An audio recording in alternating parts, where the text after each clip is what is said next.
when we are adding and subtracting fractions,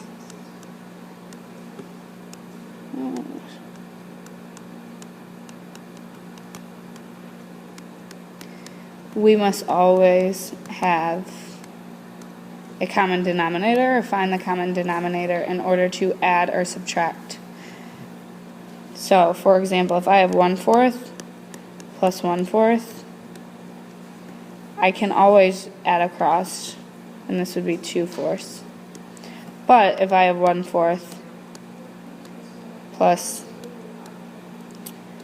1/2, I can't add across. In this case, our lowest common denominator would be 4. So I would multiply the numerator and the denominator by 2 with the second fraction. And this would be 1/4 plus 2/4, which would end up equaling 3/4. I'm going to show you one more example when the numerators are both different. So if I have 1/3 plus 1/4, we have two different denominators. So in this case, I would multiply the second fraction by 3, and I would multiply the first fraction by 4. This is going to give us the common denominator of 12. So this is going to be 4/12 plus 3/12, which is going to equal 7/12. This is the exact same process for subtraction, which you already know. When we are multiplying, you can always multiply across. It does not matter if the denominators are the same. This should be a dot. So 1/4 times 1/12. Since the denominators are not the same, I can still just multiply across. So 1 times 1 is 1, and 12 times 4 is 48. So 1/48 would be our fraction. For dividing, remember, it's a little bit different. Dividing. Don't forget our song, flip and multiply, flip and multiply. So if I have 1/4 divided by 1/3, the first fraction stays the same, 1/4, and the second fraction gets flipped and multiplied, 3/1, which is going to give us 3/4. I wanted to show you another example. If I have 10 times 3/4,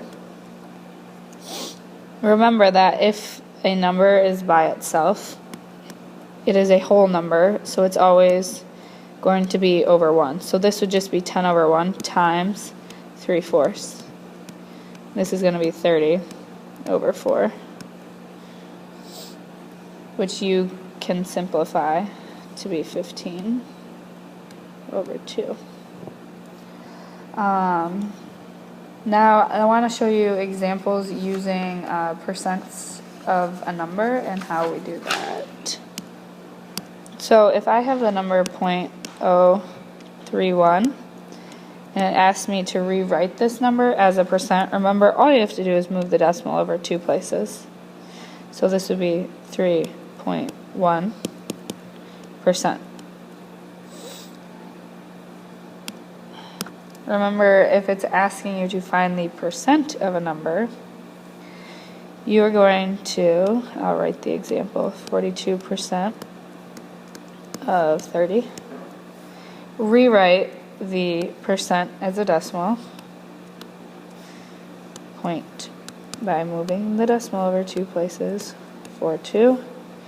And of tells us it's multiplication, so times 30, which 0.42 times 30 is 12.6. And that's my answer.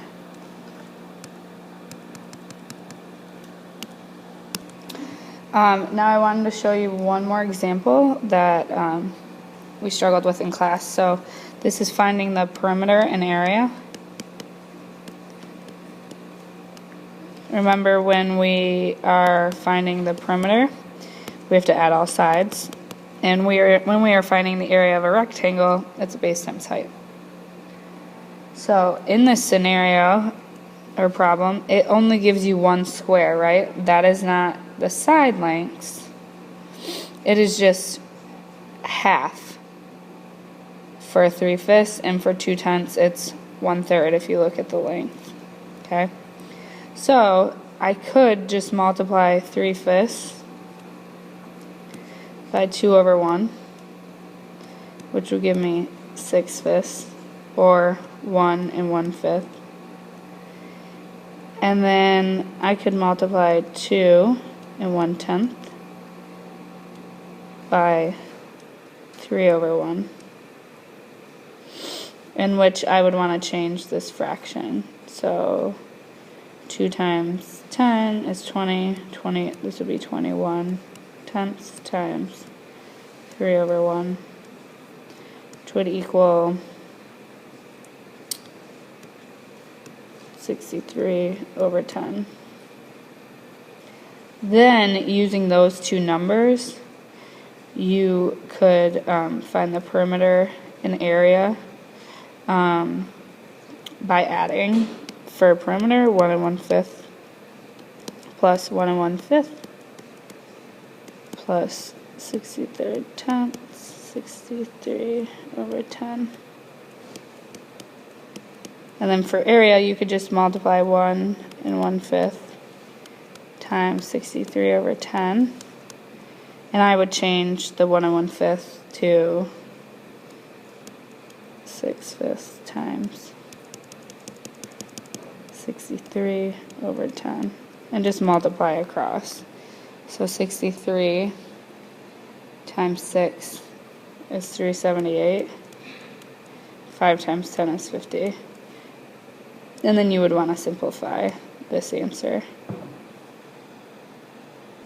This number simplified would either be, you could write it as 7 14/25, or 7.56. So I would once again change these mixed numbers to 6/5 plus 6/5 plus 63/10 and 63/10. As you can see, we can easily find a common denominator, which is going to be 10 here. So just multiply both these fractions by 2.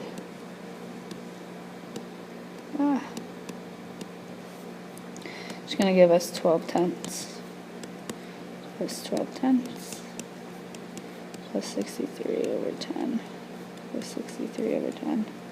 Now we can just add across. So 12 and 12 is 24, plus 63 is 87, plus 63 is 150/10. And we know we can simplify this by dividing it by 10, which is going to give us 15.